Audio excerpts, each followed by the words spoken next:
Hello everyone, this is Leoni Hodgson, and I am, and myself, BL, are presenting the Introduction to Esoteric Astrology Lesson 3.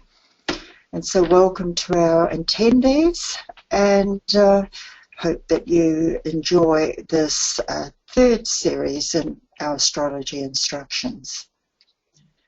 I have the first slide up with a wonderful quote from the Tibetan, from Esoteric Esoteric Astrology, page 7.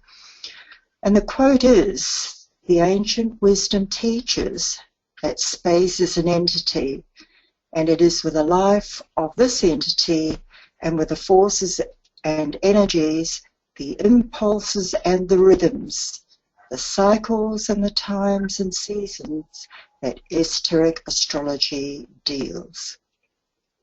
So just take that thought into our minds as we just say hello. We have two students in attendance at the moment, Antoinette and Yvonne. Perhaps if we could just have them switched their microphones on for a second. So welcome, Antoinette. How are you today? Good morning. I'm very well, thank you. It's very early in the morning in South Africa. But, what time is it, Antoinette? It's 2 o'clock in the morning. Oh, 2 goodness me.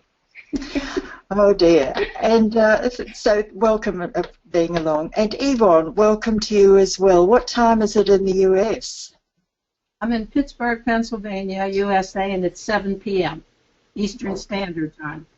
Oh, well, welcome along. And so here in Australia, Brisbane, Australia, it's 10 a.m. in the morning. And Bill, what time is it in Florida? I'm in the same time zone Yvonne is, so it's 7 p.m. for me. Okay.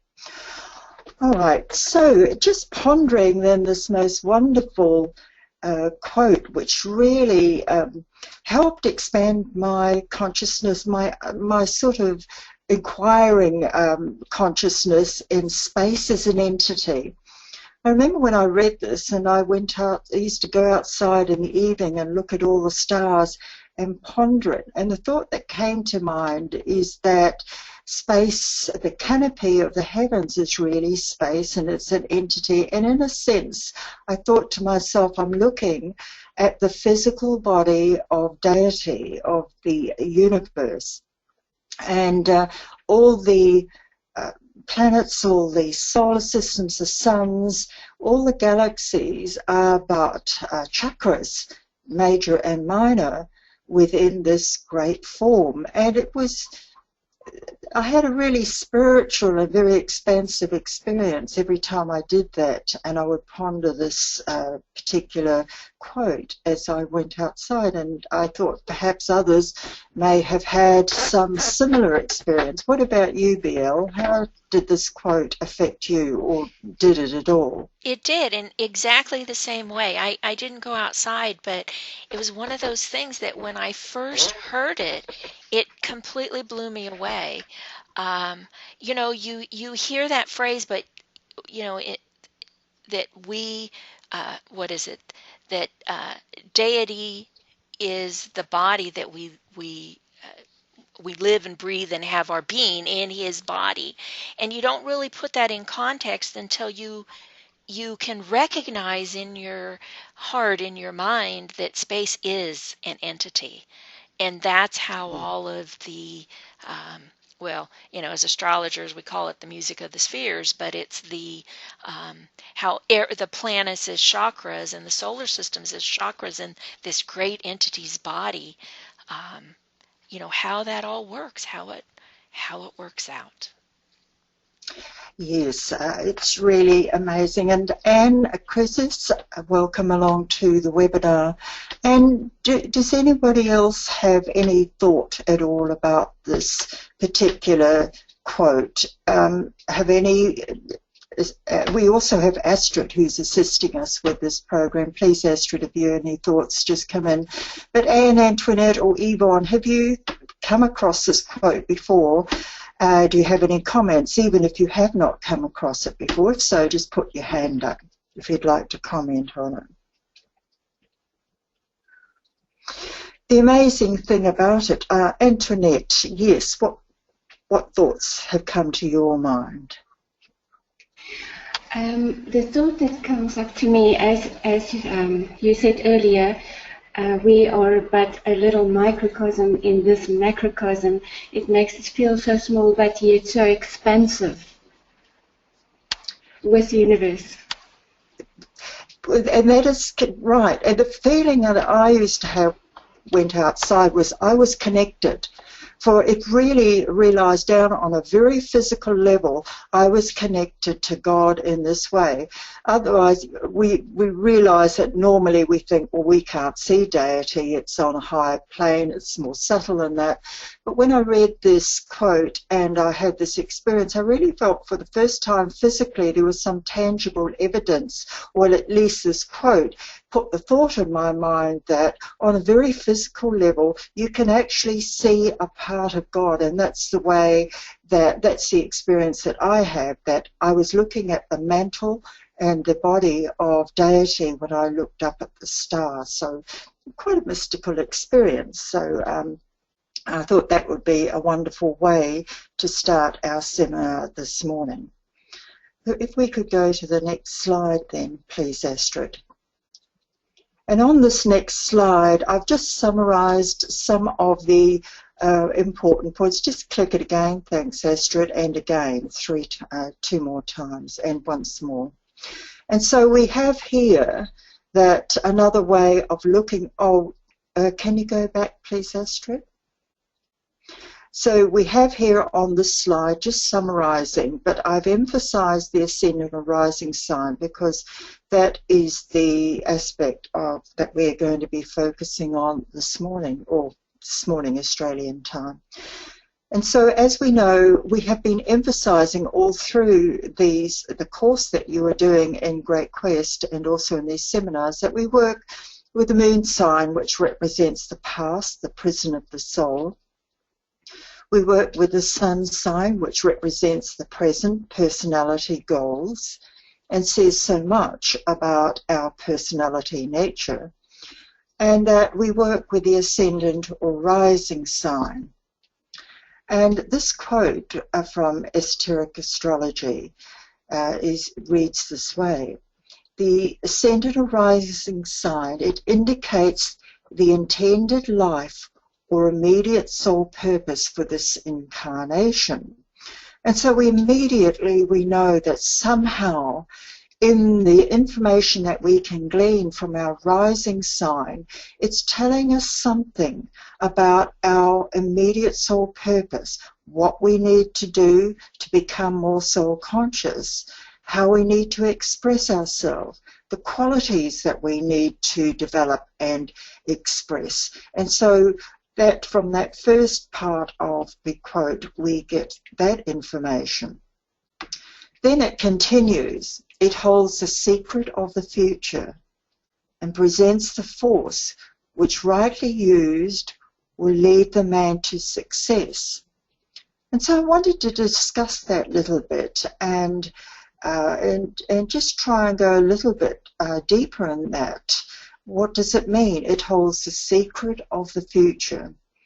For myself, I have thought that not only does it perhaps represent the pathway, a future pathway that we may travel in this incarnation, but I have taken it to mean that there is a possibility that it holds a secret for our next incarnation and perhaps future incarnations as well. And so I've done meditations on this and tried to see if I get any impressions about what my future might lie in. In fact, well, I have a Scorpio ascendant, so I've been meditating on that.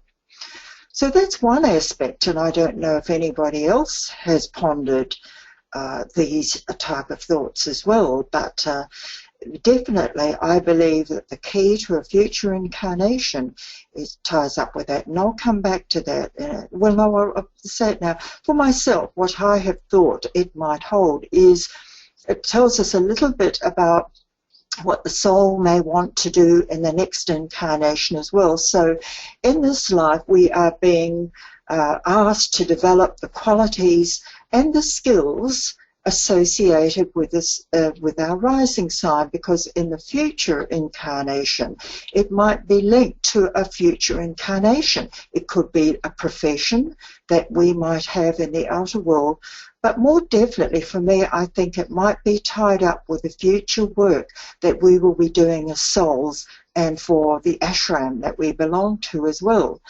So, for example, for myself as a Scorpio Ascendant, and linking that to esoteric psychology, for example, or esoteric studies, which and Scorpio is a healing sign, I have thought that perhaps that the work that I might be doing in this life with esoteric psychology and also medical astrology from an esoteric perspective, which is what I'm focusing on now, that I might carry that forward into my next incarnation. So that is the way that I have interpreted that for me. And so we might also look at that angle and see if anyone, as we look at your rising signs, anyone in attendance today, if you have thoughts, any impressions, intuitive impressions along those lines. Then going to the second part of the sentence, it continues, so not only does it hold the secret of the future, it presents the force which rightly used will lead the man to success. I have thought that more immediately in the future, in the present moment, that when we develop those qualities, for myself, it brings us into balance in our personality life. DK does say in another quote somewhere that it brings right balance and harmony between soul and personality. So developing the qualities, the higher positive qualities of the rising sign are needed to bring balance to our lives and to bring the personality into balance. And so, for example, for myself, I have a Cancer sun, which is my personality. So, and it can be very defensive, very emotional. And so I'm needing my Scorpio warriorship, my Scorpio courage, for example, to help balance out those negatives of Cancer. So that's just a simple interpretation which you might help the students. Also, the energy that he is talking about is the ray energy, which comes through the sign and not necessarily through the planet ruling the sign. So we have, for example, ray 4 coming through a Scorpio Ascendant. This is the quality or the ray of harmony through conflict. So really, my instruction to me from the soul is to learn to develop harmony, to work through conflict until I come to a point of balance and equanimity, and I find that higher harmony, and to be able to hold that, and that will lead me to success. Now, this is something that I was trying to do in my worldly life and in my outer professional life in the corporate world, even before I started studying esoteric teachings, realizing that I was too emotional and all over the place. And so I was practicing this anyway. And I think anybody does when you realize that you have to take yourself into hand if you want to proceed in any professional way, whether that's spiritually or in the outer world, that you need to keep your emotions under control.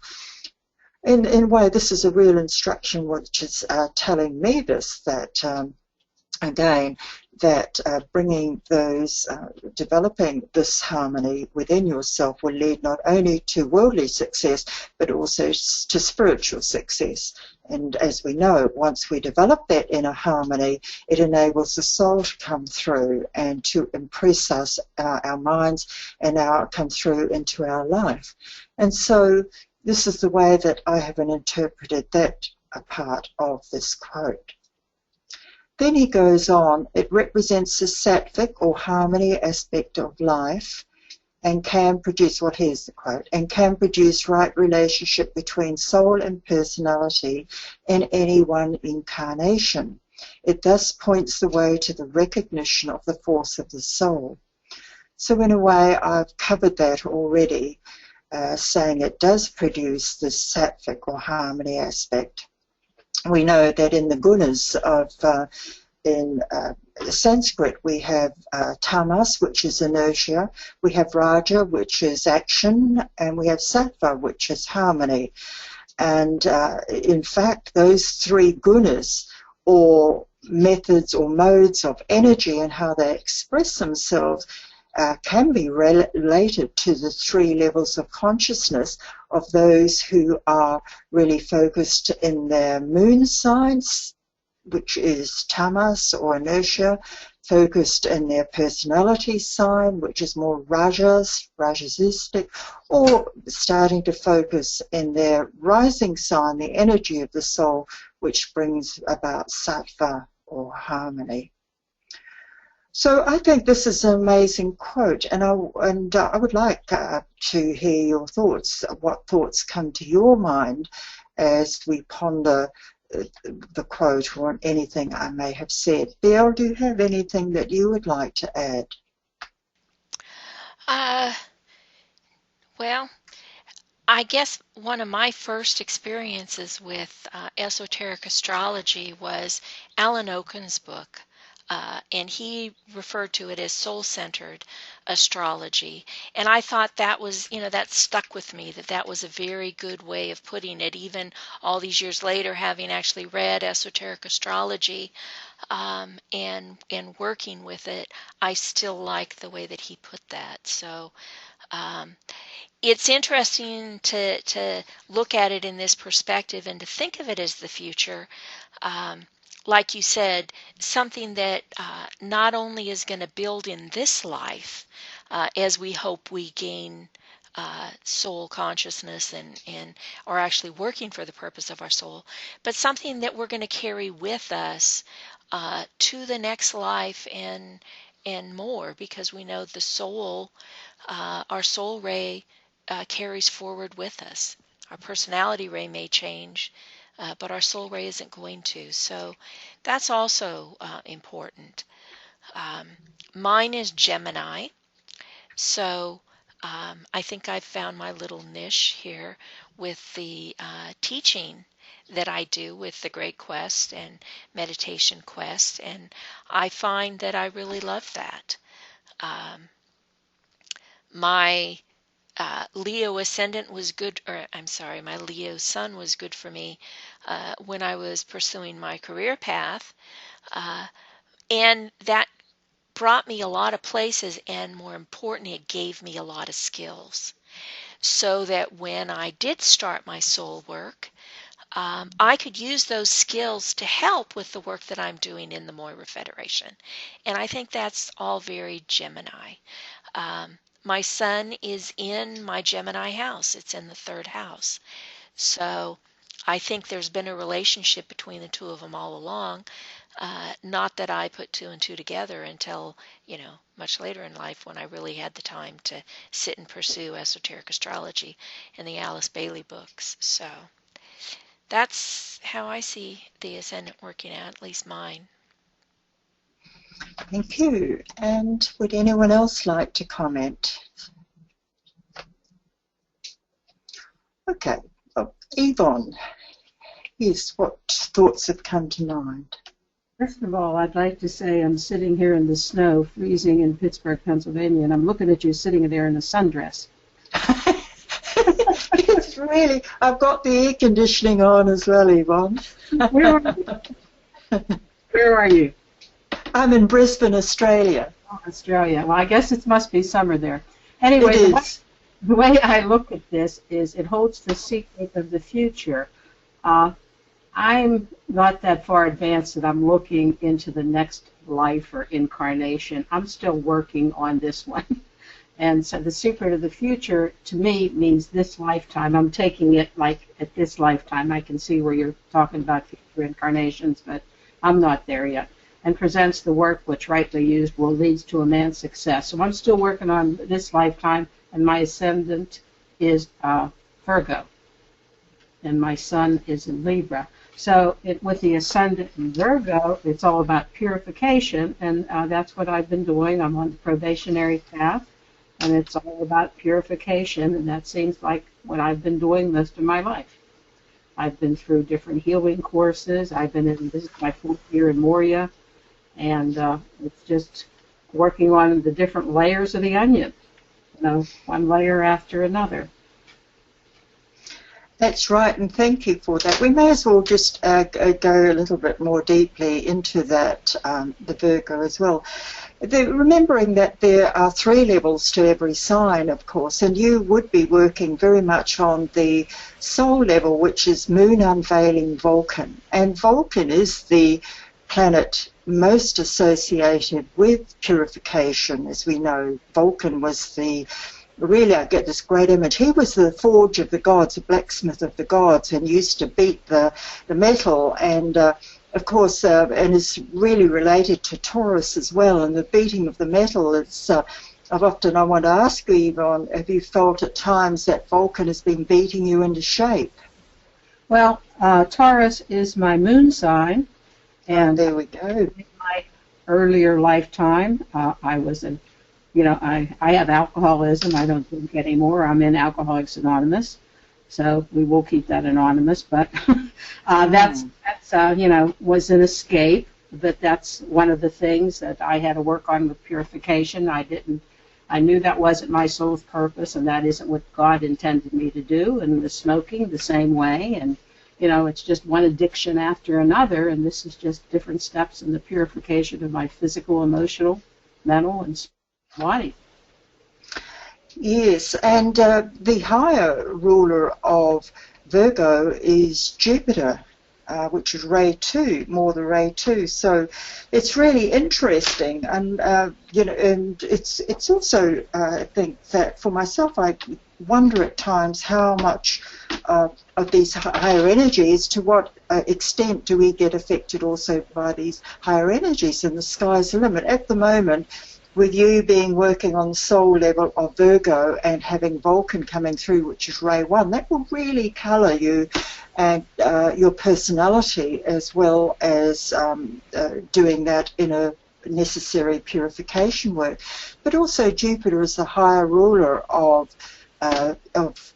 Virgo, and so it is a very inclusive, of course, and rules the heart chakra as well. So these are steps for you that are laid out. Not only are you purifying your lower appetites, perhaps the base chakra, which is associated with Ray 1, but also the opportunity to have some opening of your heart chakra, because not only does Jupiter Ray 2 rule on the higher level of Virgo, but Ray 2 also flows through Virgo itself with the Ray 6, as you would know. So it means that you are very much connected with the second ray, as well as with the 6th ray in this life and in the work that you are doing. So I forgot to mention that I spent 50 years in nursing, so I was a nurse in nursing. So I am heart-centered, and I've been through Barbara Brennan School of Healing, and I've taken esoteric healing twice, and I participate in the esoteric healing seminar, so I do have a heart connection too. Yes, that's wonderful, and so we can really see that working out most beautifully with you in this life. Tell me, so you've got the moon in Taurus, and so Vulcan, once we are working on that level, it really does flow through. The energy of Vulcan is revealed by the moon. So we have Vulcan also, the Ray 1, coming through your Taurus moon, and also through your sun sign. What sign is your sun? Libra. Yeah, I thought you said that. So we have Vulcan Ray 1 flowing through both Libra and both Taurus as well, and helping you develop yourself in that way. So thank you for sharing that with us. So that is a really good example. And also about the nursing side, because it's such a great sign of service, Virgo. But also I've noticed very often with a lot of people who are Virgo rising, they really are great teachers, and are able to assimilate information. They're so discriminating. They're able to put together teaching material that's just most beautifully presented. So I don't know if you've ever had any aspirations along those lines, but I think that that is something I've really admired in Virgo rising people.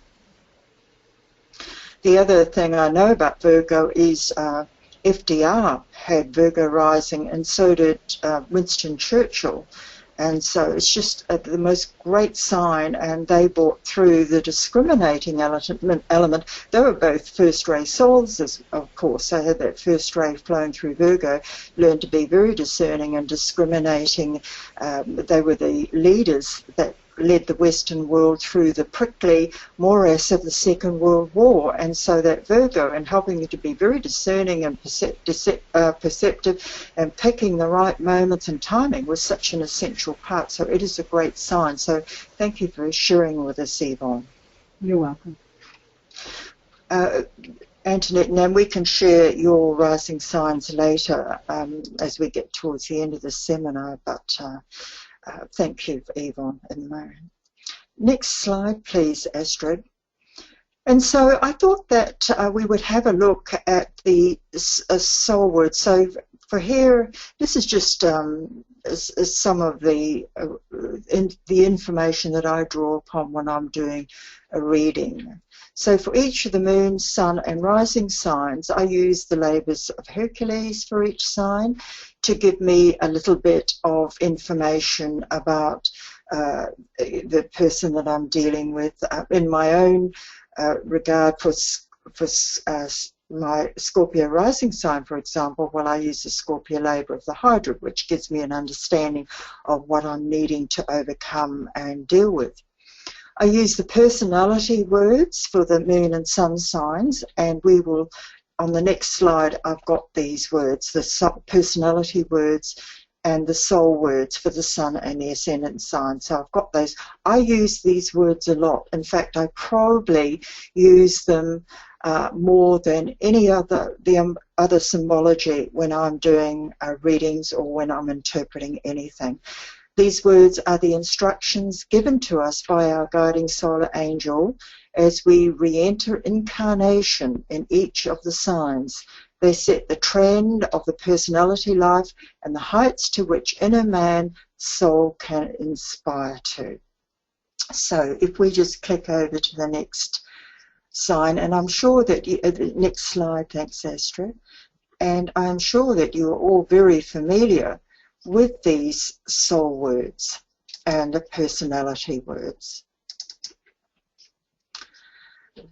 And while that slide is still coming, there it is now, we have it there. So if you haven't already had a look at these, I would recommend you go and find them. They're in Esoteric Astrology, pages 653 and 654. And in any sign, they give the clue about the limiting patterns that bind the soul in time of space, and they give us also the remedy and the clue, what we need to do to overcome that limitation and to grow into our spiritual or soul consciousness, soul destiny. So, for example, if we talk about Virgo, because we've been discussing Yvonne's rising sign, the limitation there is the materialism. It's an earth sign, of course. Let matter reign. And so the personality, for example, that is born into Virgo is very materialistic, especially if their consciousness is still bound up by the moon, the lunar pattern. They're very materialistic. That is their destiny. And by dealing with their material side, they will grow and grow closer to their soul. But we have to work through whatever sign we're born in. Our personality has to work through that, and our soul must control those energies of that sign. The higher soul words, and they're quite abstruse for Virgo. I am the mother and the child, I, God, I, matter, am. I've interpreted that as the Virgo person needs to really learn to anchor in that Christ child consciousness. We are told that Virgo is the sign in which the nurturing or the birth of the Christ child, of group consciousness, of soul consciousness, of true love takes birth. It's in Virgo. And so we see that Yvonne, for example, is moving from let matter reign, let the lower chakras control her, to becoming more Christ-like, or putting it another way, to be more radiant of the qualities of love and wisdom, which is what the soul or the Christ child is trying to present. And so we can see the balance and the instructions and how we can use them. For myself, for Scorpio, and so in a personality level, I need to overcome Maya and deception. The words are, let Maya flourish and let deception rule. And so needing with illusion and deceitfulness of the lower self, how the emotions will blind consciousness and lead me astray. And the higher words, soul words of Scorpio are, warrior I am, and from the battle I emerge triumphant. And so the goal there in Scorpio is to learn to rise above Maya and deception and to be the triumphant disciple. And so when I am doing work, I go through and I use this chart to try and understand what it is that this person is trying to let go of, or their soul is asking of them to let go of. These are the personality words, and what they are growing into, what they're needing to do to expand their soul consciousness. Okay, so very useful chart. And so we'll go through into the next slide, thanks, and we'll just put this into practice with, I've got Prince George's chart, and I thought you might find it interesting to work with his chart and just to apply these words. I've also got the labors of Hercules up just to try and bring a little bit of colour into what I'm trying to convey here. So Prince George has the moon in Capricorn, and it is in the second house. The moon, we know, is the prison of the soul. It's describing, its sign is describing the pattern, the personality pattern that really is limiting the soul. The labor of Hercules is really interesting in Capricorn. In it, he travelled into Hades. He had to cross the river Styx.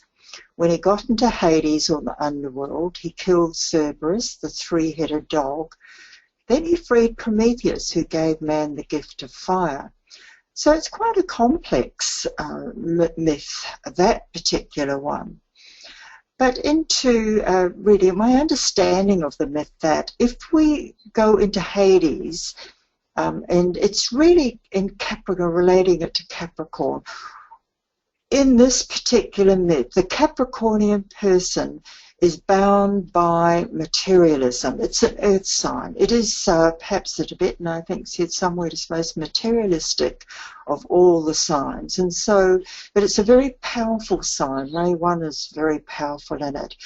And so to be able to free ourselves from that materialism, Hades, I relate that to Hades. To travel into Hades, or to travel in the material world and to not be attracted by material ambition anymore, one has to cross the river Styx. And it's really interesting because in that river Styx, if you cross it, I understand you have to be pure of soul. And it symbolizes, in a way, the purification of the whole nature, river Styx. Interesting, it was the ferryman Charon, I think, who waited for Hercules, and Hercules had to pay him some money, and Charon ferried him over. And he landed in Hades. my interpretation of that, and there are several ways these myths can be interpreted, and I would invite you all to read these myths and try and interpret them in different ways. This will open up your intuition. But I see that as being symbolic of the real purification that we have to go through on the three levels of physical, emotional, and mental, because Hercules has to kill the three-headed dog. So here we have the key, that it's on these three levels that this purification work has to be done. And it's only when the disciple or the initiate is really pure that he can then cross back over the river Styx to return to the world.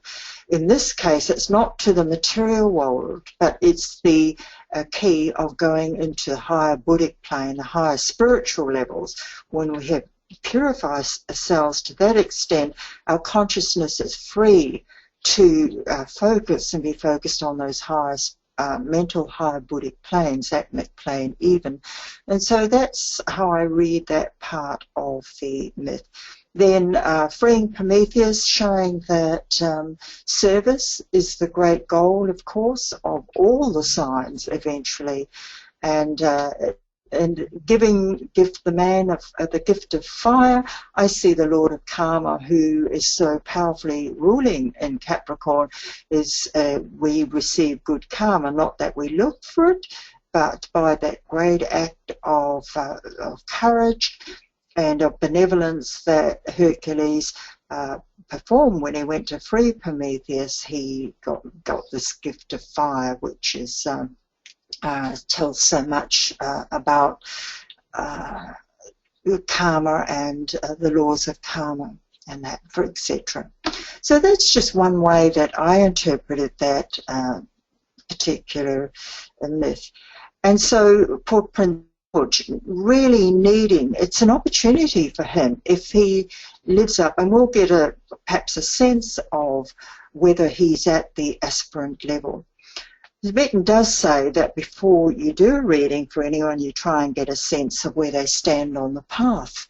Of course, if we were looking at a soul or reading the chart of someone who's still working on the mutable cross, still very much dealing with their personality stuff, perhaps even an Atlantean consciousness, still bound by their emotional body, then we would not look to go past too much. Such a person is really still trying to do their purification work, perhaps going out into the world, because the words for the personality are, let ambition rule and let the door stand wide. And there's nothing that is going to develop the personality life faster, our intelligence faster, because Ray 3 flows through Saturn at Capricorn, than going out into the material world and trying to be very successful in a professional and material sense. It's part of our spiritual development. If we still haven't worked through that side of us, that is could be a great spiritual injunction. Go out and work with your ambitions, be ambitious, and see how far that takes you through that experience. So for Prince George, coming from the lineage that he has with his great-grandmother, Queen Elizabeth II, who I believe myself is an initiate, certainly spiritually, her grandfather, Prince Charles, is certainly a mystic, very much had a spiritual mentor in, I think it was Lawrence van der Post, has had some a spiritual orientation. I don't know if they were Masons, but very often the royal family were Masons, and Masonry is a very spiritual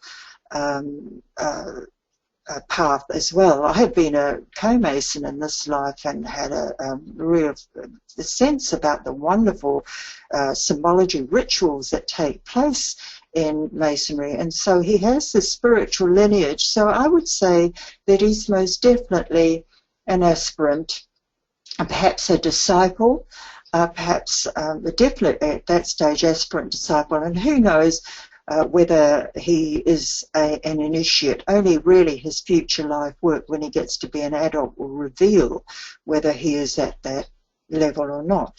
But definitely I believe that one of the goals for him in this life is to learn to overcome the past, of the materialism that attaches to his family, his personal roots, his family karma, and also perhaps the karma of his country, which is England and its imperialistic roots. And so there is something about that our little prince has to learn to overcome, that materialistic ambition. Does anyone would like to comment? Any thoughts that you have yourself in reading this a different way perhaps, or commenting on what I may have said? If so, put your hand up.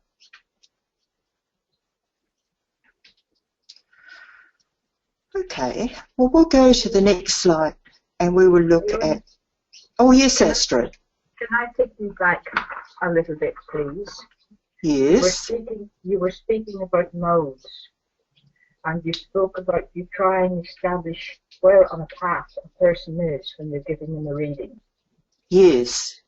You mentioned mutable, in that someone who is mutable is probably still doing the purification work. Yes, all right. Thank you for bringing it. One trouble when you've been doing astrology most of your life is you think most other people know what you're talking about. There are three crosses, and they relate to personality consciousness, soul consciousness, and spiritual consciousness. And so the mutable cross is, we work on that. We go through all signs, round and round and round and round. That's every sign, mutable, fixed, and cardinal, while we're on that mutable cross. And all that time, what we're trying to do is develop a strong personality, to integrate all the vehicles, to develop our emotional body, to develop our mental body, and start to integrate until we are a strong personality. And when we get to that stage, we've pretty much done our work on the mutable cross. But prior to and then you start moving towards the fixed cross, which is when soul starts to get interested in you, and you start developing your soul qualities. So by the end of the time you come through your mutable cross experience, your footsteps are on the spiritual path, you're an aspirant, and you're moving towards the fixed cross. Is that a clearer? That's much clearer, thank you. And then what about cardinal? Well, staying on the fixed cross then. So we stay on the fixed cross for our first, second, and third initiation. So we purify our physical appetites, our emotional life, and our mental life. And when the soul is expressing itself fully through us, then we have come towards the end of our fixed cross experience, and we start moving towards the cardinal cross, which is the cross of initiates, or the cross of spirit. So at that level, the soul is being superseded even by our higher aspect, the spiritual triad and the monad working through, and that part of us works on the cardinal cross. So in all these three cross experiences are hundreds and perhaps thousands of incarnations, and we work through all the signs. Every sign we go round and round and round the zodiac, and round, and we move from the mutable to the fixed to the cardinal cross. So we could say that most of humanity is still on the mutable cross, still getting themselves to the point where they are ready to step onto the spiritual cross, which is the fixed cross. And you could see that. So I don't know, we might think perhaps that 2/3 of humanity are still working on the mutable cross. Am I too optimistic in saying that perhaps 1/3 of humanity are starting to move towards the fixed cross, or on the aspirant path? Maybe it's more like 70-30 or something like that. I don't know, I'm just speculating. But anyway, you get the sense that there are a lot fewer souls on the fixed cross and just a very tiny few souls who are on the cardinal cross. However, when you think that there are millions of souls working in this present human incarnation, and a lot of them are not in incarnation at the time, there certainly would be a fair number on the cardinal cross. But most people in the world are on the mutable cross, but all of us who are working through an esoteric school like Moria Federation, we're on the fixed cross. fixed cross, it's Tibetan says we're staked out like this, and the reason we're staked out like that is because we have to learn to be transparent and open up our heart chakra. So really that symbology of Christ on the cross, that is a great symbol for us, and the true meaning of that symbology is that we're learning to be inclusive, to be wise, to be heart-centered, heart-oriented, and compassionate. That is what that symbol of Christ on the cross really means, and it is a great symbol for us. Any That's comments great. about that? Yes, it's wonderful, isn't it? All this mythology. It's quite beautiful. Mm. Okay, perhaps the next slide. Thank you, Astrid. So when we go forward and we look at Prince George's sun sign, and we see that his sun is in the very last degree of Cancer, the last 2 minutes, it's 29 degrees 58 minutes. And so he really is also moving into the sign of Leo, but there is just something about the Cancer experience that he still has not completed. And of course we see that, and this is often happens, that we have in our own birth charts signs that our parents had. And his grandmother, Princess Diana, was a Cancerian sun sign.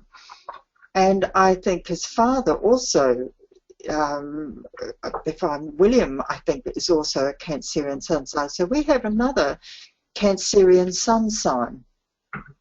And let's look at the labours of Hercules.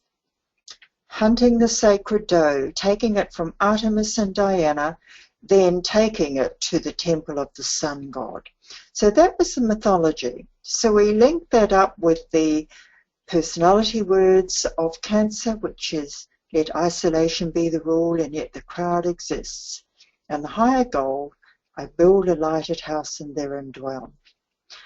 So we can see that, let's start with Artemis and the mythology. The Tibetan, in the book written by Bailey, Artemis was related to she was the goddess of the moon, related to our astral body, our emotions. Diana was a goddess of the sun, related to our mind, perhaps developing mind. Also, the sun is another symbol for the soul at the higher level. And so it really, for the Cancerian person, their goal is to try and overcome emotionalism, Artemis, and strive towards developing the intellect, Diana. And if they achieve that in this life, they then can go further and develop their intuition, which is the temple of the sun god, the Buddhic plane, we could see. And so those three levels are possible for any person born with a sun in Cancer, or even the rising sign in Cancer. It's a great sign. A lot of our modern day great souls have had Cancer rising. I think the Dalai Lama has Cancer rising. Nelson Mandela, I think, has a Cancer sun sign. Please correct me if I'm wrong. He has Sagittarius rising. Helena Blavatsky, I think, had Cancer rising. So we can see that the higher, the goal of the Cancerian sun sign is to really to grow into that nurturing, to build a lighted house. So not only do they build a lighted house within their own consciousness, the lighted house referring to this clear mind and intuitive consciousness, but also then if we are successful in that and that we are on the path by that time, then the higher goal then is to go out and help to build a lighted house for humanity. So if we relate this to George and his work, we can see that the sun is in this 8th house of transformation. So it very much pinpoints, and it says to George, he has a lot of work to do with his within his personality nature. He has Mercury in there, the mind. He has Mars in there, which is a symbol of his emotional body, and also Jupiter in there, which is a symbol of his heart chakra and the love aspect. And so we have some powerful planets in there, and most of his planets are in that house. And I know if you're a non-astrologer, that may be confusing, because we never brought the house into the astrology course in Great Quest. But however, for the astrologers here, it's interesting. That is the house of transformation, which really does emphasize George's need to overcome his emotionalism, really to develop a strong, intelligent mind, to develop his intellect and his higher intuition, which is pure reasoning, which will help him connect with humanity as a whole. Ray 3 flows through Cancer, and you will be doing, let me see, you've done the study on the rays. Ray 3 is the ray that relates us to the masses, and so we have this ray 3. So in Cancer, it means everyone who's born in Cancer, which is very strong within them, being its sun sign or rising sign, they can make a connection with the masses. They can appeal to the masses. And we just have to think of the Dalai Lama, how he can make a connection with the masses. Princess Diana, the masses immediately took to her. And so it is with Prince George. He will be able to relate to the masses because of this. He's got the sun in Cancer, and especially if he does the inner work and learns to overcome his emotionalism and really start to work as a soul through the sign. And I believe that that is his destiny as a personality, cleansing that out, his personality out, and so that his soul can come through. The soul is the light that comes through and builds the lighted house. So not only will he be doing this, of course, in his own life, but if he becomes king, he will be doing this for the world as well, or for the countries that are connected with England, like New Zealand and Australia, and even South Africa, all those countries that are had a very close connection with the England, and that will have, in a sense, when George becomes king, he will be representative of a lot of the work taking place in those countries as well. And so building a lighted house is a very important goal for him. So are there any questions about that, or any comments or at all about that, or have you thought about it in another way, what this might mean for George? I was just noticing that he was born during a full moon, and this just reinforces all of the things that you have been talking about. The moon is actually his exoteric ruler of Cancer, so there's many different connections that bring that in, and it show that he has to build that lighted house, as you said earlier, for his family, for himself and the monarchy, and then for the country. So I think there can be the potential for this transparency because it is a full moon. It's not the beginning of a cycle. It's not a new moon. It's not the beginning of a cycle. It's halfway through the cycle, and the full moon completely illumines the night sky. So that is going to play out in the way that he transforms his personality from the past and from the present, and then how he's able to move that in a transformative way, because it's the 8th house, in conjunction with his soul purpose. So I just wanted to mention that. Yes, thank you. That's beautiful. And the symbology of him being born at that time of the full moon with all that light around. And as we know, the full moon period is the most spiritually pure, the energy is most spiritually pure at the time of a full moon, because the rays of the sun have fallen on the moon, which is such a negative energy, in fact, in space. And so there is really pure energy pouring through. And at that time, the masters have their inner rituals on the inner side to bring through the higher spiritual transformative energies. And so he was born at that time, which says something about him.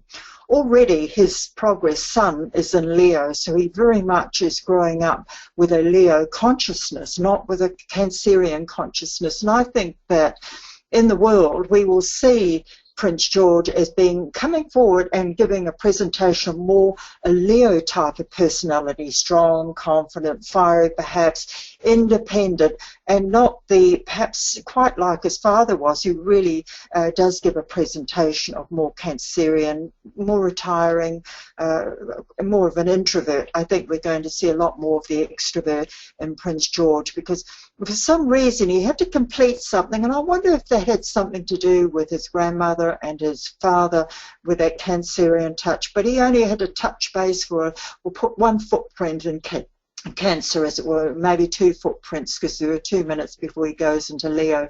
But on that day even, the sun crossed into Leo, so he very much, and moving forward, is very much a Leo type of consciousness. So it's just so very interesting.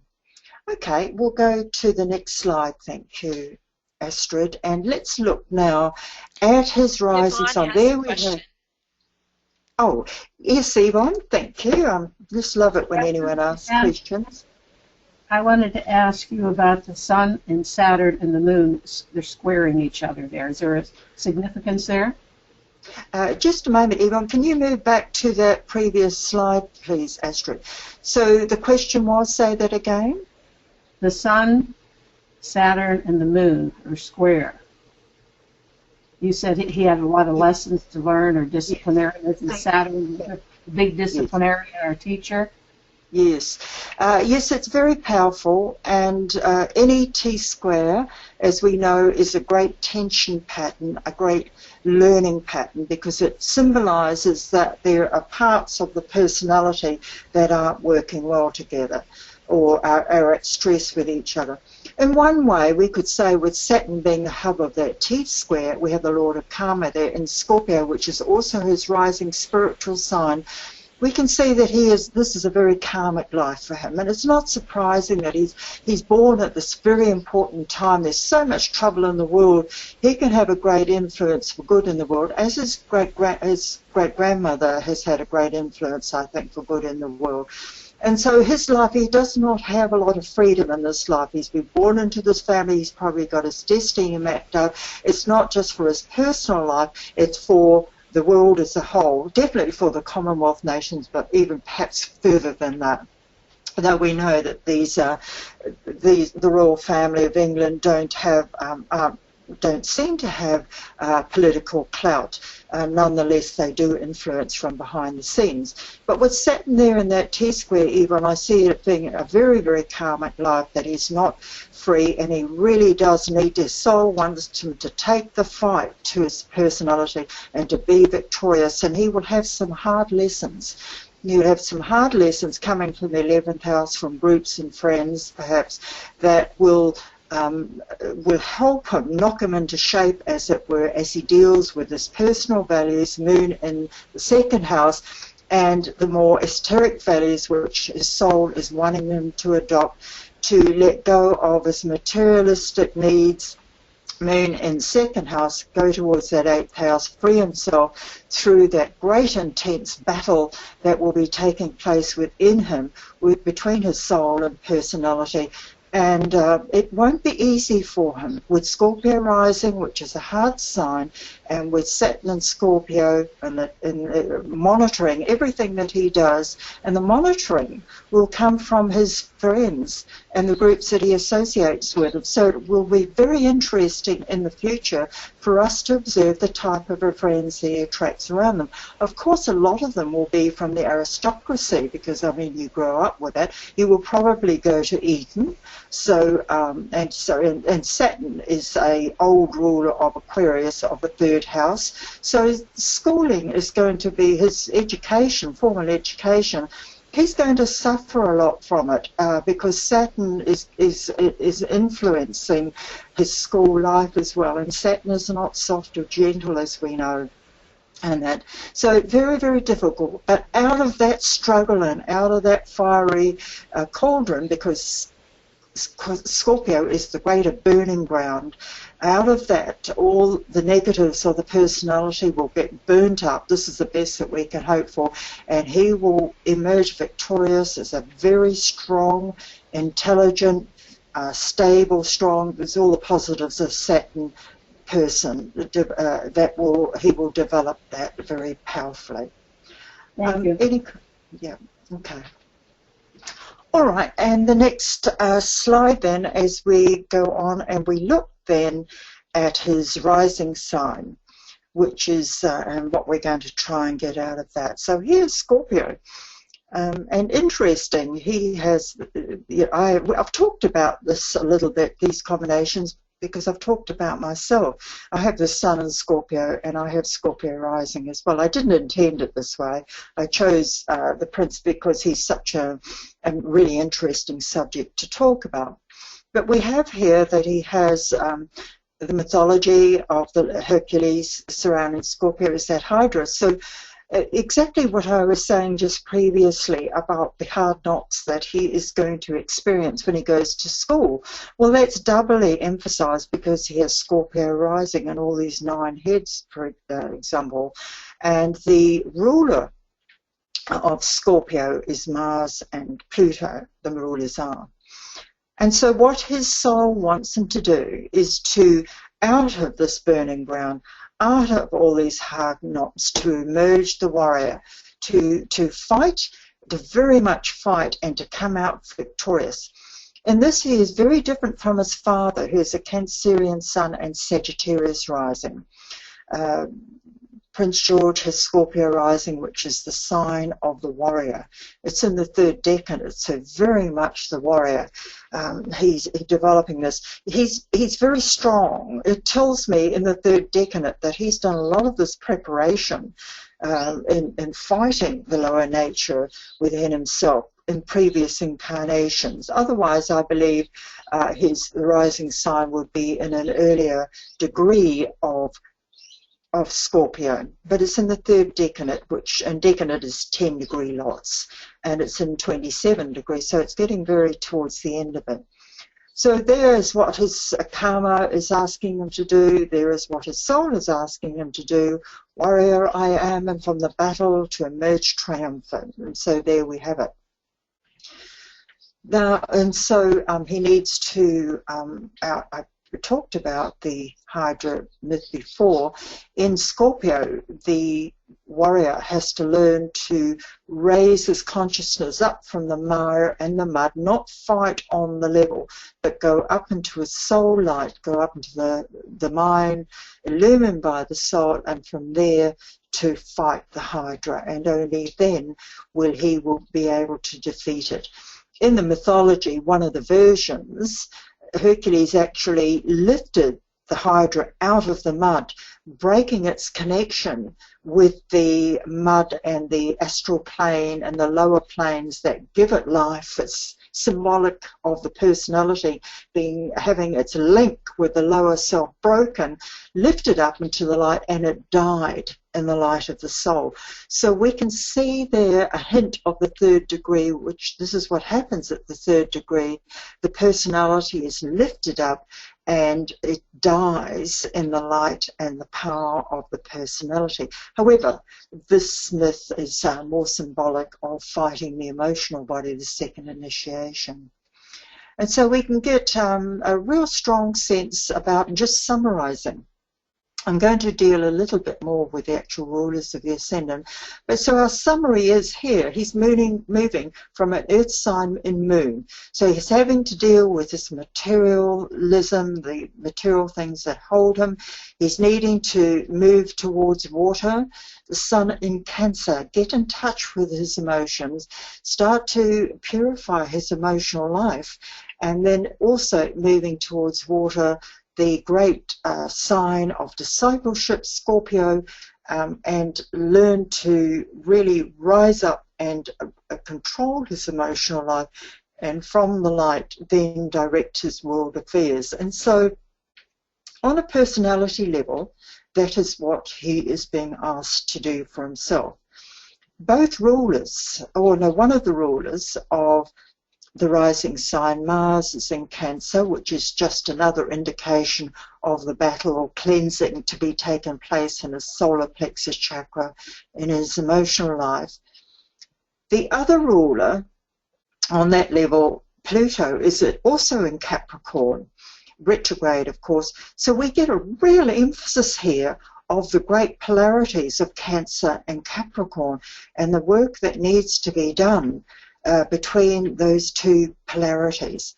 If we go to the higher ruler, the spiritual ruler of Scorpio, we have Mercury there. Once again, it's back in Cancer again. So what does this all mean? Cancer is a sign of the masses. Third ray comes through it. He really is a warrior, going to be a warrior, and I can see in his future life, if he does the inner work, and he gets in control of his lower life. And by the way, being born in the aristocracy in England, one of the things that you learn at a very early age is to control your personality life. In the lower, perhaps the person who's not ready for that, it means repressing your emotions and not letting them show. However, for the more advanced person, his training will come at a higher level, and today in the royal family they don't repress the emotions, especially since Diana came on board, learning to, the children have been brought up in a healthier way, encouraged to express themselves and to be natural children. So we can see she had brought just a most wonderful environment for little Prince George to be born in a healthy environment, and to be encouraged to express his emotions, talk about them, not to be ashamed of them. And that will really enable him to develop his higher Scorpio qualities. And so I see in the future, my feeling is that he will be out there fighting for humanity if he achieves that goal, or his personal goal, which I believe that he will, just looking at the lineage of his family. I believe that he will, and so he will be out there in the 8th house of transformation, fighting for the masses, the people, the Cancer, and helping transform the values of the day, trying to help humanity overcome the greedy values that we have here. The 2nd house, Moon, and Capricorn, the selfish values we see today, the greed in the world, which Tibetan talks so much about as being the real problem of the world, greed, banks and the 1%ers in the world, and how capitalism has really caused the wealth to flow upwards rather than down and outwards. I see Prince George, or King George as he might be one day, really being an advocate for right human values and helping to re-establish them on Earth. So I've been talking a lot. Does anyone have any comment about that? Would you like to offer your own interpretation of that, or anything else you've seen in the chart? Leoni Astrid here again. Yes. I see that he has his Sun and Moon are in opposition. Yes. The fact that his Sun is in the 8th house suggests that his Sun now has to transform his emotions. Yes, yes, that's the whole essence of what we do. The 8th house is the health of death and transformation, and absolutely. And you see The moon rules the sign that the sun is in on the personality level. We've got a very clear message that that is what he's needing to do. Now, if we take it up higher and look at the mission of the work that he will be doing as king and perhaps more in the world, we can see, translate what I have just said, what you have just said, into his life work, his service work, helping humanity do that. So I see very much his goal is to help re-establish right human relations on earth for everybody, not just for the elite. He will really be a prince and king for the people. Thank you, Astrid. Are there any other thoughts? I would like to add that it isn't going to be easy for him because we see that right human relations and compassion can be described by Neptune and Venus, both of them opposite each other and square in another T-square for him, square his ascendant. So that's going to be a challenge for him to do that. But my experience with challenges is most of us, especially when we recognize our soul purpose, we will really dig in and accept the challenge and do the work that's necessary to bring that compassion of the Savior from Neptune, which is the heart of his personality sun and also the esoteric ruler of his personality sun, and then work with that Venus, the solar angel and one of the representatives of right human relation, and to be able to take them as the warrior and raise that up above the commonness of the masses and put it in the soul light. So he has the potential to do that if he can accept and be triumphant over the challenges that those are all going to present.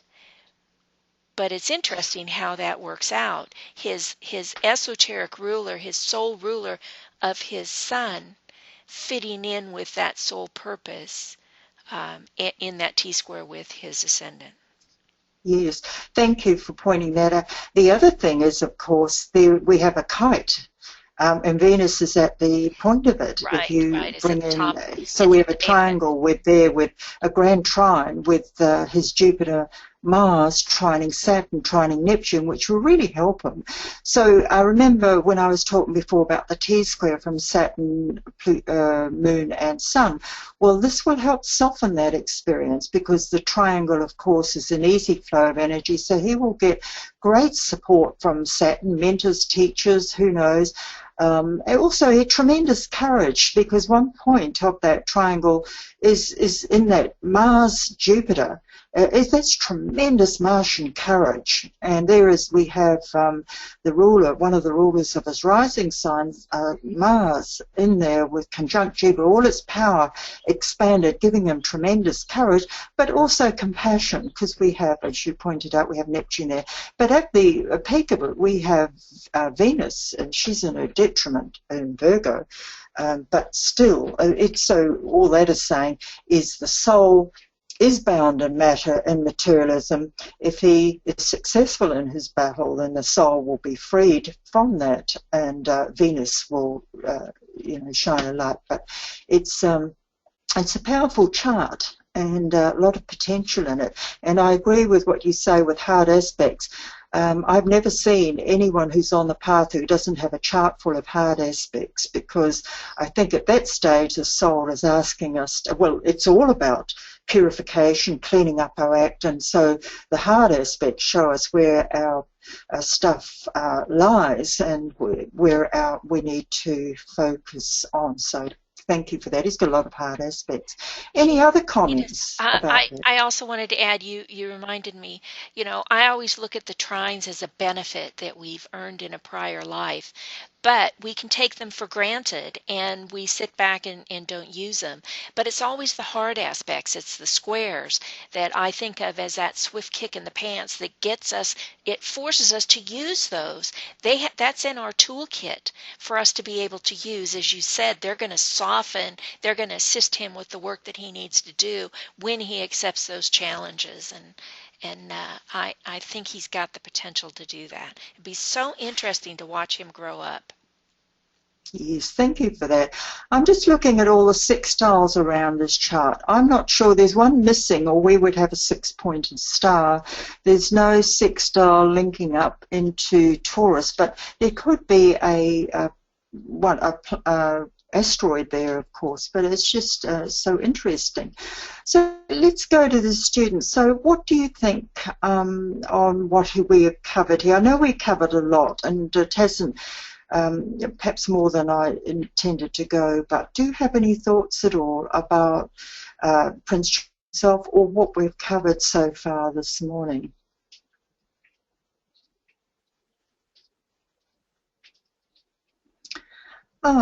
Maybe not. All right, well, we'll go on and we'll look out. So that's a little bit of example. If I was going to now work with going back to what I was saying earlier about the rising sign being connected with our future, it indicates, it holds the secret of the future. And so I'm seeing here, perhaps in George's next incarnation, I would say that that placement of Mars, because we've got the two rulers of Scorpio, Mercury and Mars, are together in the 8th house. I see an advocate for human rights, so even in the following life, I see him continuing with that role in fighting for human rights. And so that's just a simple way of how I would extend that, and possibly and just throwing out the hypothesis that perhaps you can read the rulers of the ascendant sign as being symbolic in some way of a future incarnation. Yvonne,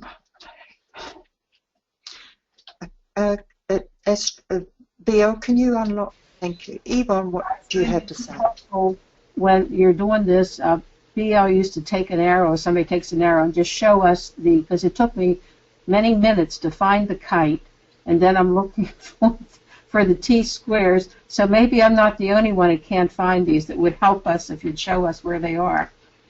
Unfortunately, Yvonne, I can't. My internet speed is so slow. Astrid is doing it. Yeah. Yes, I'm doing it. It's been a little bit of a challenge, and yes, that's right. Astrid, yes, Astrid is showing us now where the kite is. That's the kite. Okay, that blue one is the kite. Okay. What's the kite mean? Sorry, yes. Leoni? Yes, sorry. Yes, that was the kite. Thank you for that, Astrid. What was your question? What's something there? What does a kite mean? Oh, a kite mean. It's a powerful aspect which summarizes everything. It has hard aspects in it. Well, a hard aspect because it has the opposition. But it's fundamentally the energy flows, and it's a beautiful pattern. And what it means is exactly what we've been saying. The challenges will be there.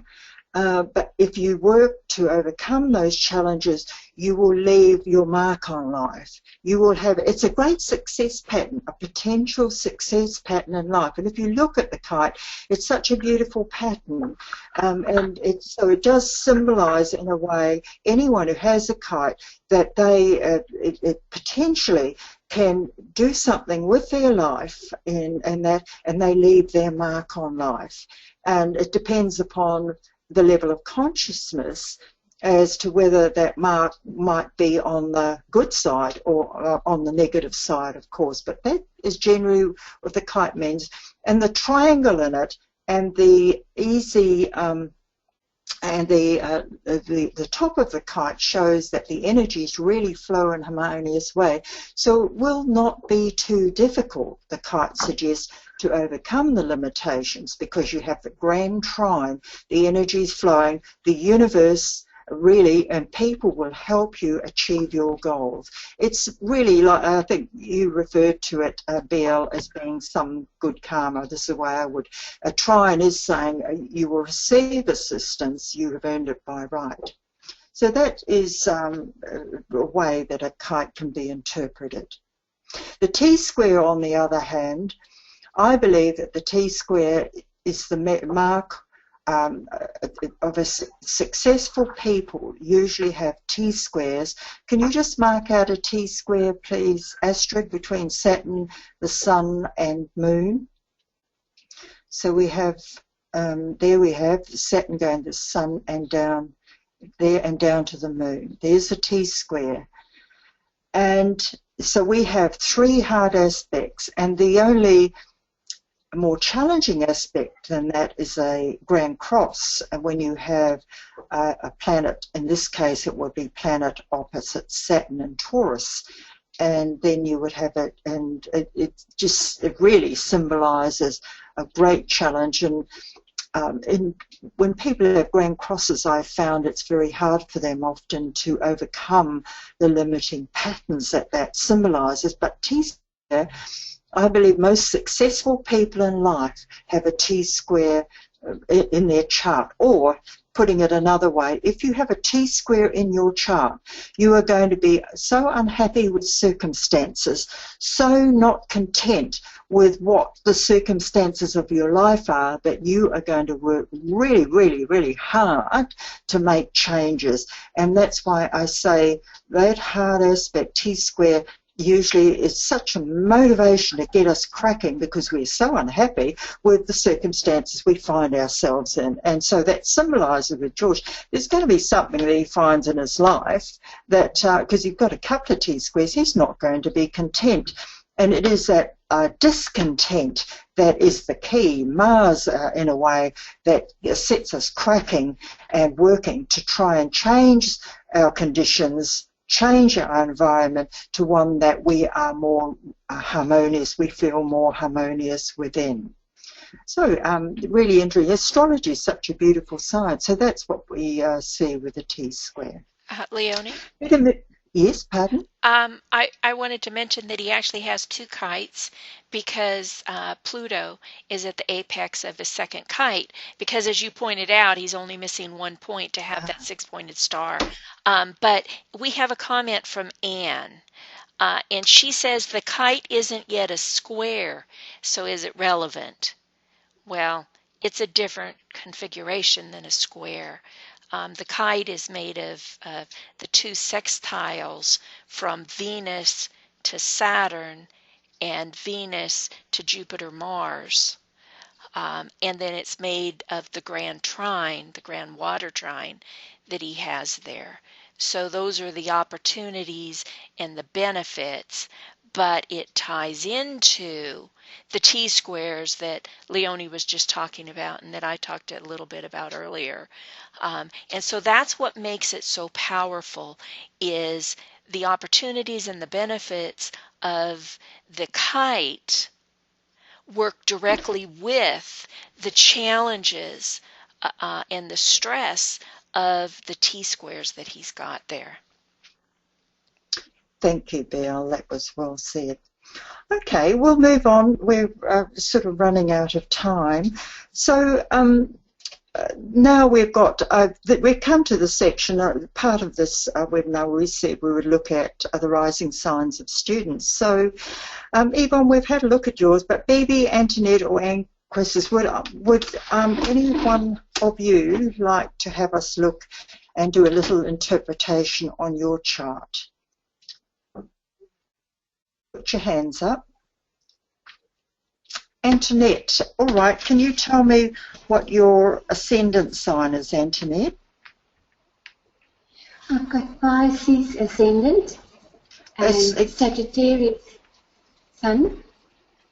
Yes. Pisces and Sagittarius sun, and then Leo moon. So your ascendant is in Pisces. Okay. Pisces, yes. Okay, so if we go and look at the keywords, you just go to the next slide, thanks Astrid. I brought the keywords up again. So the keywords for Pisces, I leave my father's house and turning back I say. Well, even the beginner in astrology knows that Pisces is a real sign of service. And when we look at your three charts, Moon and Leo, so you're moving from a Moon in Leo, which is all about, in a way, it's really interesting because Leo is such a powerful sign, Leo, and we can see that it's telling us in a way that in a previous life you've been very powerful. You've had a very powerful position. You probably developed your personality skills. You've probably got great leadership skills as well. Needing to leave those behind now. The sun in Sagittarius, that's a sign of discipleship, so it's saying be very one-pointed and travel far, far and fast along the path in this life. And towards the goal is a goal of service. So we've got a water sign here. So you're moving from fire to water. Fire is very much to do with service as well, but the goal here for you on a personal sense is to really try and overcome the need to, in a personal sense, try and overcome the need to control everything around you. That's the Moon in Leo, and to really develop a consciousness of Pisces, which is more fluid and just really opening up your heart chakra, because that's what we're really getting into. Tell me, where is Pluto in your chart? Do you know Pluto will be in, what sign is Pluto in? I'm not 100% sure of where Pluto is. That's all right. It would just given us another angle. But really, it's all about you serving in some humanitarian and selfless way. So tell me, do you have any aspirations to serve or to help other people? If so, are you doing that, or how would you like to do that? I've been studying Reiki and teaching it for 14 years. So I have been, and reflexology, of course. So I have been serving people for quite many years now, in that sense. Yes, and that just really fits in with the Pisces as well. It's such a great sign of service, and it's interesting that you're doing reflexology because Pisces is a sign that rules the feet. Yes. So, I mean, it's really coming up so strongly. At some time, it might be really important to look and find out where Pluto is in your chart, because the other side of Pisces is the need to cut away something. When we get and start working as a soul in Pisces, Pluto starts to come through, and we're being asked to eliminate and cut away all non-essentials and to fine-tune our area that we would like to serve in. There's quite a lot of noise coming through. Antoinette, we're getting a lot of background noise from you. Okay, Antoinette, is there anything, are you fine-tuning your life? Are there things that you are prioritizing with? Are you cutting away anything? Yes, I have been cutting away quite a lot because I've lost everything that I would call possessions in the past 7-8 years, and starting all over again on a materialist and in a materialistic sense, letting go of everything that's materialistic and shifting the focus into training the personality to look more into the spirit side of things and not so much focus on anything that's material. Well, I would say your soul is working very closely then, because those are very hard experiences, losing everything you have. And it's so typical of how the first ray does work when the soul is wielding it. And I don't know if you've read somewhere, I think it's in Psychology 2, when he's talking about how the first ray comes in and it destroys the garden. It comes through and everything in this beautiful garden is totally destroyed, and the gardener is instructed to start gardening again. And that so fits the description that you've given us for your life. So if it's any comfort to know your soul is working very closely with you, I would say. Yes, thank you. My experience was very hard, but it's the meditation has taught me to still everything that my son was chasing on a personal level. So the meditation is helping me to go inside and focus on the inner journey. Yeah, well done, Antoinette, and thank you for letting us discuss your chart. So, Bibi and Anne, would either of you like us to talk about your chart? I think Anne has sent a message. While you're taking that, Bibi, if you would like to give me your ascendant, sun and moon signs. Hi, Bibi. We've lost your microphone. Somehow we've lost your microphone, Bibi. Can you speak? Well, have you got Anne's details? Perhaps I'll go on to that one. Bibi. Actually, what she says is she can't speak. She's on a tablet. Does she want to share her? She says, let me see. Don't know my rising sign. I have a Scorpio sun. Do not know very much about astrology. Okay. All right. Well, and you would have got a lot about Scorpio and about the need to be the warrior, to fight, and to emerge triumphant. Oh, here we go. Here we go. Her microphone's back. Okay. Can you speak now, Bibi? You're on self-mute. You need to. There you go. Can you speak now? Me, right? I don't know if you heard me before. I have the moon in Cancer, the sun in Scorpio, and the rising sun in Libra. Okay, thank you. I've got that, Bibi. So very interesting. So you would have got quite a bit out of what we've been talking about this morning. We've discussed Cancer and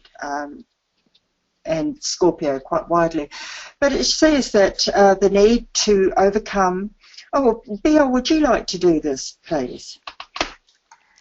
I guess Cancer is the reason why I've had so much emotional troubles in my life. I was completely controlled by my emotions until I was 35, 40 years, I must say. And but now I think I have overcome that, and I'm trying to use my intellect more to get in balance. And that, I guess, is what Libra is asking me to do. Yes. I have some troubles with the Scorpio, though. I think that is the key for rising up triumphant in a way, and trying to put everything in the light of the spirit and not fight on the ground, as to say. Yes, you have a real challenge because you have the two water signs that are really related to the emotions, Scorpio and Cancer. What that tells me is that in this life you're very much being asked to purify the emotional life and to be triumphant. And the goal is to try and keep doing your meditations and lifting your consciousness up into the mind. If you meditate, the mind will become infused with the light of the soul, and the soul can come through and help you do the fighting.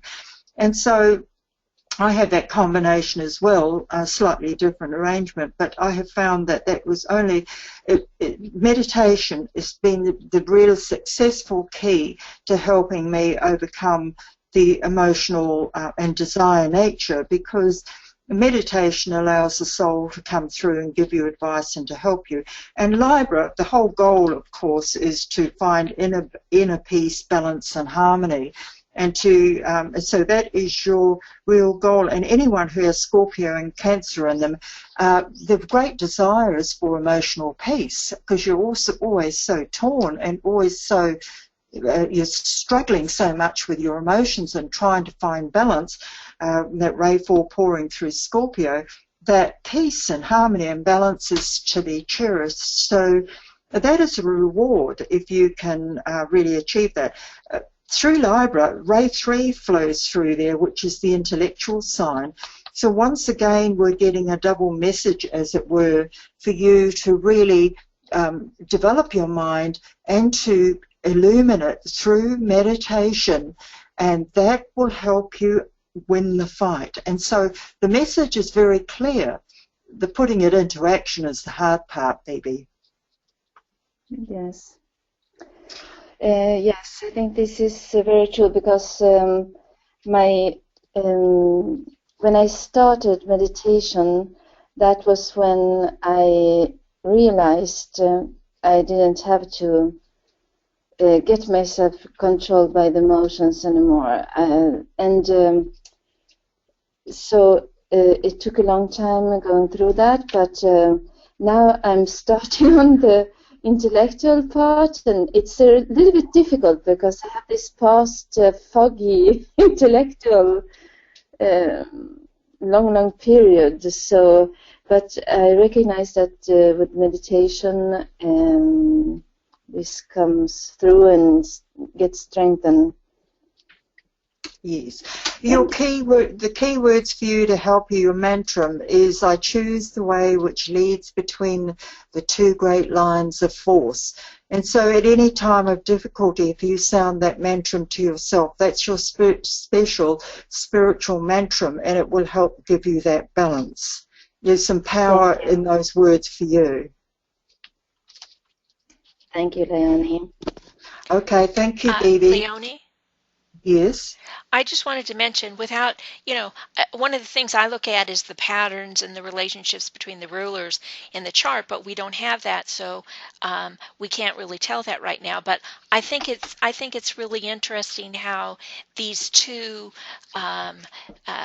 words of power play off of each other, because I always look at the relationship between the personality, sun, and the ascendant, the soul. And here what we're seeing is that the way for her to overcome the personality battles is to lift it into the air, and that is exactly what her soul sign is. So it's a reinforcement for her that the soul is reached through the air, through the mind, through that different perspective of raising it up at the soul level.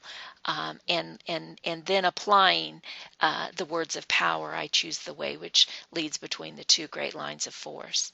So, yes, thank you. That was beautiful. Thank you, BL. All right, thank you, baby, for help enabling us to do that. And did we have anything from Anne? What did Anne say? She wasn't able to. She didn't know did whether. She say was it only a Scorpio sun? Yeah. Okay, so we've been talking a lot about the Scorpio sign today, and just something I would like to say. There's something about me. I've got Scorpio rising. Most students who come into my classes or who in that seem to have Scorpio around them somewhere powerfully. So it just seems to be that we're learning from each other, and something magnetic there. But with Scorpio and the sun sign, I'm hoping what we said to Bibi is that you can relate to as well. It really is trying to always, the message is, if we can, we will be triumphant if we can raise ourselves up above the battlefield, and we translate that as being the method meditation, and trying to, through meditation, analytical meditation, as well as perhaps some more inspirational type meditation, we train the mind, and we train the mind in a way where it becomes infused with soul light. And that is the key, because we can't defeat the Hydra on its own from the personality level. Only the soul can defeat it. So light in this sense really symbolizes the light of the soul, the light of illumination, the light of intuition coming through, and it is that light, soul light, which wins the day for us. So really, instead of thinking about the battle outside, if we just sat down every day and religiously did our meditation aligned with our soul and did our analytical work, we would be winning our outer battles, because we are doing what is the essential work to be done to overcome the Hydra, is to build the link to the soul and enable it to come through. So that's another way to look at it. Okay, so I think we've gone over our time, well over our time. So I want to thank everyone for participating today, Astrid and BL for being there as always, and also for our students who really add that touch of colour and enable it to be a really worthwhile type of webinar based you've given of your own thoughts and that as well. So are there any final questions before we close this webinar? We have a little clarification from Anne, and she Yes. says the Scorpio sun was the sun as in a boy child and not her her son. She says she doesn't know her SUN sign. Born on Virgo, and I think I have my moon in Leo. I'm sorry, I don't understand. Yeah, I don't either. I just looked at her application, and her birth time was a 2-hour window.